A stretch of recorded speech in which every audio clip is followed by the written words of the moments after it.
Ahoy from BA! This is a Rorschach Ocean update from the 7th of October 2025, a summary of what's going down in the 70% surface of the Earth covered in salt water. Starting with a big historic reveal, the University of Massachusetts Boston said on Thursday the 2nd that ancient plankton fossils show the Pacific Ocean's nutrient cycles held steady even during a warm period 3 million years ago. This means marine life may be tougher against climate change than once thought. Researchers studied chemical traces in fossil shells and seabed sediments to see how nutrients once moved through the ocean. The findings suggest that the nutrient supply and fisheries may be resisting global warming.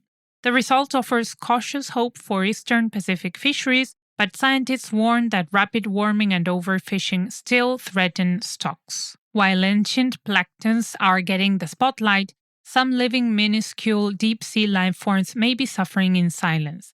The Ocean News shared some findings on Friday the 3rd that University of Hawaii researchers mapped the waters just above the deep ocean floor and found that the seasonally shifting community of microscopic life there is vulnerable to deep-sea mining. Researchers found stark spring-to-fall changes in zooplankton, snails, and barnacles, which can be attributed to the food drifting down from the surface in different seasons. This implies that the underwater marine life may be more dynamic and vulnerable than previously believed, with deep-sea mining disrupting the seafloor ecosystem, stirring sediments, and potentially destroying habitats. From plunging deeper below sea levels to deeper below the Earth's crust, IFL Science reported on Wednesday the 1st that NASA's Gravity Recovery and Climate Experiment, or GRACE, satellites detected a 7,000-kilometer or 4,300 miles gravity anomaly over the Atlantic Ocean, coinciding with a global geomagnetic jerk. Researchers traced the 2006 to 2008 signal underground depths where intense pressure and heat caused changes in the mantle's minerals, redistributing Earth's mass and ultimately shifting the magnetic field. Scientists say linking deep mantle dynamics to abrupt gravitational changes could rewrite models of Earth's interior and possibly everything else standing on its surface. Shifting geomagnetic jerks aren't the only forces of nature in play this week. The Australian Broadcasting Corporation reported on Thursday the 2nd that Australia's oceans recorded their hottest year on record, fueling marine heatwaves, widespread coral bleaching from Ningaloo to the Great Barrier Reef, toxic algal blooms, and an unusually active cyclone season. Scientists link warmer seas to heavier rainfall and rapid storm intensification, worsening floods in Sydney and prompting northern evacuations. Experts warn that higher sea temperatures not only disrupt seafood supplies but also increase extreme weather risks. In some unfortunate news, The Independent reported on Thursday the 2nd that storm surges from hurricanes Humberto and Imelda toppled 6 beach houses in Buxton on the Outer Banks, North Carolina, as waves of 8 to 12 feet or 2.5 to 3.5 meters battered the shore. 5 stilted homes fell within 45 minutes, a 6th collapsed later that night. 18 houses have been lost across the Outer Banks this year. No casualties were reported, but officials warned that dangerous surf and debris will disrupt tourism, close beaches, and raise insurance and repair costs for coastal communities.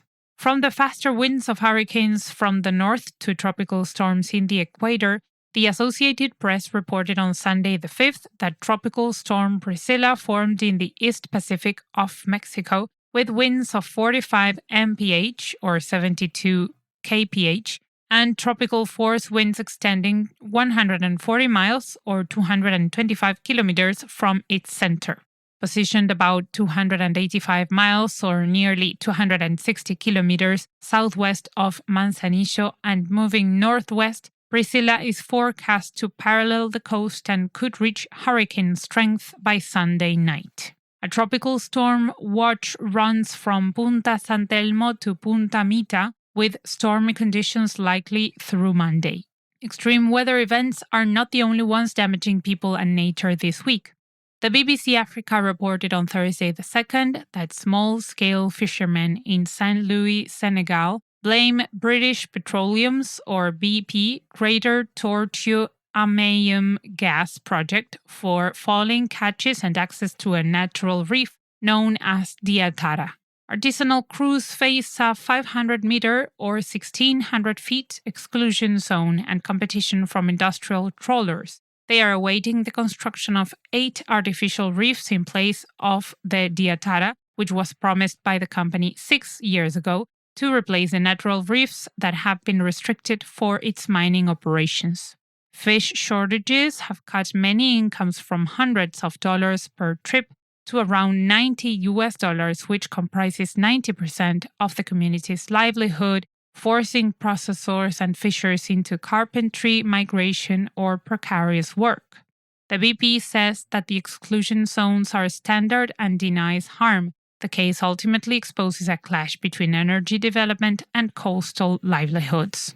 From the David versus Goliath story between fishermen and corporations to a conflict between two great nations, the Greek reporter said on Monday the 6th that a spat over the Transcontinental Power Project Great Sea Interconnector, or GSI, erupted between Greece and Cyprus. The GSI, being built as an extensive Euro-Asia interconnector running through the world's longest submarine power cable, is understandably expensive, to the point that it sparks financial concerns before it even powers the neighboring countries. Greece's grid operator, Admie, for instance, challenged Cyprus's approval of 82 million euros in expense recovery, arguing that cumulative costs have reached 251 million euros.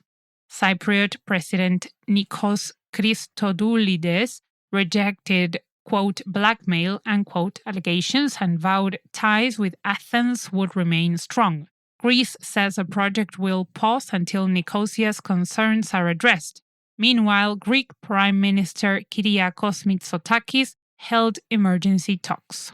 Sailing over from the Mediterranean to the Caribbean Sea, as NBC News reported on Wednesday the 1st, the Royal Caribbean's Enchantment rescued 10 people from a raft falling apart between Mexico and Cuba after passengers and crew saw a flashing light. A crew launched lifeboats and drones, provided care, and coordinated with the Mexican Coast Guard. All rescued passengers were reported in good health. The ship diverted course to avoid Hurricane Imelda, making the rescue both timely and dangerous. From a recent real-time rescue to a post-rescue resolution, as the BBC reported on Monday the 6th, that New Zealand has paid 10 million Samoan tala, about $3.6 million to Samoa after Her Majesty's New Zealand ship ran aground, caught fire, and sank last year, leaking oil and killing sea turtles. All 75 crew were rescued. An inquiry cited human error, including an engaged autopilot, as a cause. New Zealand removed fuel and debris and pledged to work with Samoa on the vessel's future. Governmental bodies aren't the only ones taking accountability, as international bodies are also taking a huge step. CNA News reported on Thursday the 2nd that over 100 stakeholders gathered at the Ocean Collective Summit to debate ocean conservation innovation, mentorship, and youth empowerment. Fabien Cousteau, the aquanaut and founder of his namesake organization, the Fabien Cousteau Ocean Learning Center, presented ocean learning and climate resilience work and stressed cross-sector collaboration. Attendees included conservationists, scientists, policymakers, and business leaders. Delegates prioritized funding, coastal community training, and youth-led projects aiming to scale proven local solutions. In other news, the Marine Insight reported on Monday the 6th that Indian seafarers rank among the top 3 labor suppliers in the industry, with a workforce exceeding 300,000, according to Sarbananda Sonowal, the union minister. Speaking at the Indian Maritime University's convocation in Chennai, Sonowal credited policy reforms and infrastructure investment for port modernization, faster turnaround, and expanded coastal and inland shipping. The government also unveiled financing and shipbuilding packages to boost yards, domestic design, and skills, aiming to expand India's role in global shipping.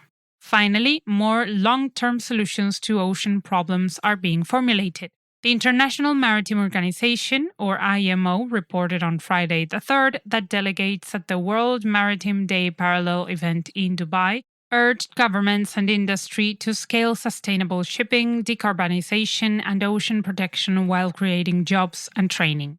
Hosted with the United Arab Emirates Ministry, 5 panels examined stewardship, pathways to net zero, and marine plastic reduction. The IMO warned that updated rules will affect member economies but unlock green jobs across ports, logistics, and tech. And that's it for this week. Thank you for joining us. Got any feedback? Send us an email at info@rorschach.com. See you next week.